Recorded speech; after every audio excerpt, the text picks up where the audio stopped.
नमस्कार, मैं हूं अभय कुमार। आप देख रहे हैं ठोक तंत्र और मेरे साथ हैं सुनील बॉबी मगध संवाद से। इस समय आप मगध संवाद के साथ ठोक तंत्र भी देख रहे हैं, तो दोनों चैनलों को आप कर लीजिए सब्सक्राइब और बिहार चुनाव पर जो खास संकलन आपको दे रहे हैं उससे बने रहें।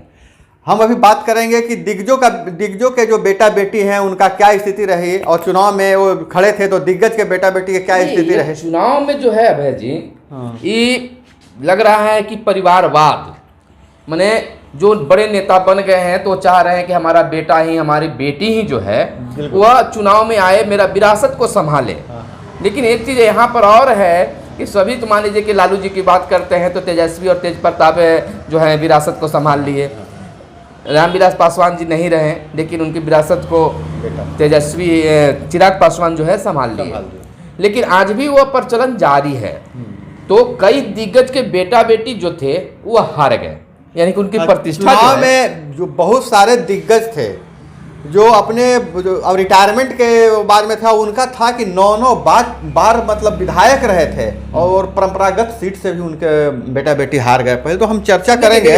जैसे दिग्गजों की अगर बात कर ले अभय जी, तो कांग्रेस के सीट से, कांग्रेस के टिकट पर शत्रुघ्न सिन्हा का बेटा शत्रुघ्न सिन्हा के सीट पर जीतते रहे हैं और फिर उसके बाद में वह जो है कांग्रेस में चले गए। बिहारी बाबू के नाम से पूरे जानते हैं, मतलब ऐसा नहीं पहचान के भी भूखे नहीं थे। फिल्म एक्टर रहे हैं, अभिनेत्री भाजपा के स्टार प्रचारक हुआ करते थे। आज कांग्रेस में है तो अपने न लड़कर बेटा को विधानसभा चुनाव में कुदा दिए, लेकिन हार हो गई। और दूसरी बात करें हम लोग तो शरद यादव की बेटी सुभाषनी जो है वह भी कांग्रेस के टिकट से ही चुनाव लड़ रही थी, लेकिन चुनाव हार गए।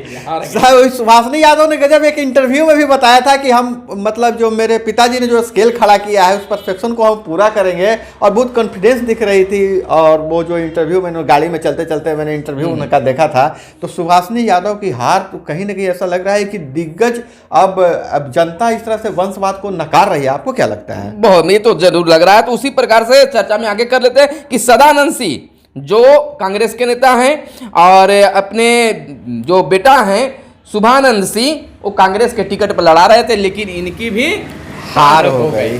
तो शुभानंद सिंह आते दिखे है ना, शुभानंद जो है कांग्रेस से, और ये जो जयप्रकाश नारायण यादव, हाँ थोड़ा कंफ्यूजन हो गया के जो नेता हैं। तो शुभानंद यादव का भी जो बेटा जो कांग्रेस के जयप्रकाश नारायण यादव के बेटा, हाँ शुभानंद यादव के जो बेटे वो कांग्रेस से लड़ रहे थे। हाँ कांग्रेस शुभानंद सिंह, हाँ सदानंद सिंह के बेटा, हाँ सदानंद सिंह के बेटा। आरजेडी के नेता जयप्रकाश नारायण यादव जो हैं उनके जो बेटी हैं दिव्या प्रकाश, वह भी चुनाव हार गई। 9 बार विधायक रहे हैं। हाँ, और अच्छा मतलब कि आरजेडी में उनका वैल्यू रहा है, एक चेहरा रहे हैं, लेकिन उनकी भी बेटी जो है वो चुनाव दिव्या प्रकाश जो है वो चुनाव हार गई। तो यहाँ के लोगों ने, आम लोगों ने वंशवाद को नकार दिया है।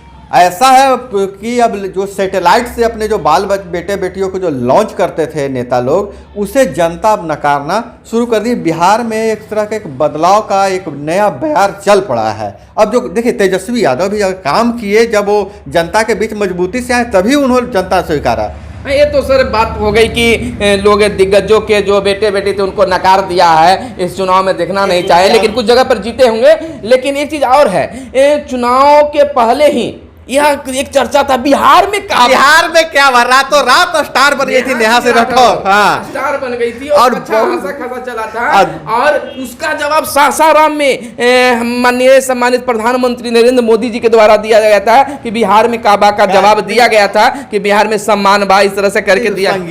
संगीत में लड़ाई जो हुई इस बार बिहार विधानसभा चुनाव में, मैथिली को मतलब विपक्षी दलों हाथों हाथ लिया, और मैथिली ने जब उसका जवाब में बिहार में ईच है वो भी बहुत ज्यादा पॉपुलर हुआ। हम लोग के चैनल पर भी चला। हाँ बिल्कुल, हम लोग तो और बिहार में कहा बात जो है चुनाव जीतने के बाद में जो है इधर के लोग जो हैं वो जवाब दे रहे हैं। और बिहार के पटना जो शहर जो है वहां क्या दिखाई दिया आप देखे हैं? हाँ बिहार में नीतीश बा और बिहार में काबा, फिर से नीतीश कुमार बा। जीत के बाद ऐसे पोस्टरों से पटना में भर मारे, दर्जनों पोस्टर देखने के लिए हर जगह, पार्टी कार्यालय से लेके हर चौक चौराहा पर। सर कि हमने ऐसा पढ़ा है, देखा है कि 22% की 20% करे नीतीश कुमार, 22% या 20% की जो पोस्टर बना है नीतीश कुमार का।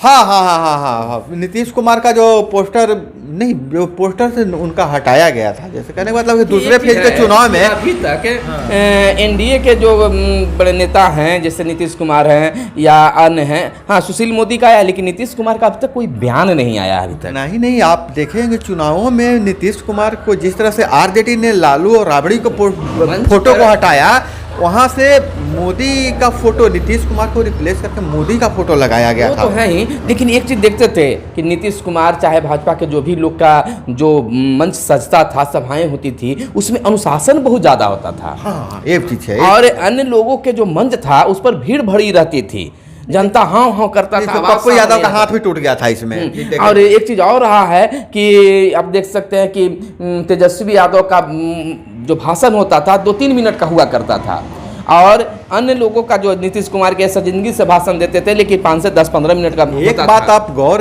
लोग सुनते थे, महिलाएं जो हैं अगली कतार में बैठकर सुना करते थे। एक बात आपने गौर किया, एक बात मैं बताना चाह रहा हूँ, एक बात आपने गौर किया, नीतीश कुमार जितनी शालीन तरीके से भाषण देते थे, लेकिन 2-3 सभाओं में वो जिस तरह से एग्रेसिव हुए, जनता पे भड़के, मतलब जनता पे नहीं, जो हंगामा करने वाले पे भड़के, कोई भी भड़केगा, लेकिन स्वाभाविक है। ये बताता है कि अनुशासन को कितना पसंद करते हैं। और दूसरी बात यह है कि जो लोग कह रहे थे कि थक चुके हैं, चुक गए थे, अपना जनता में उत्साह भी भर रहे थे। एक चीज देखिए, अब ये भी चुनाव जो है 2020 मैच की तरह दम रहा, तो इसमें एक चीज और रहा कि भीड़ को देखकर नहीं कहा जा सकता कि वो चुनाव जीत जाएगा। जितना तेजस्वी यादव के सभाओं में भीड़ रहा करते थे, उसके अनुसार वोट नहीं मिले। भीड़ और गंभीर श्रोता अलग विषय होता है कि भीड़ बहुत ज़्यादा तमाशा देखने भी आते हैं, क्योंकि स्टार, भोजपुरी गायक, ये सब आते जाते रहते हैं,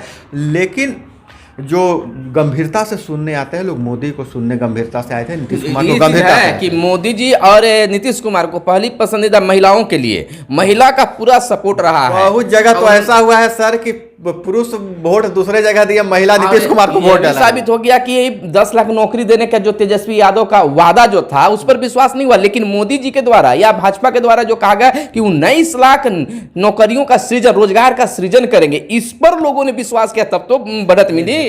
मोदी जी द्वारा जो भूल चुके थे जंगल राज को याद दिलवाया गया, तो उस 15 साल के जंगल राज को जो एक पीढ़ी जो है भूलने जा रही थी, उसको उन्होंने याद दिलाया, और उसका डर पैदा करके भी चुनाव और नीतीश कुमार के काम को मजदूरी मिला है।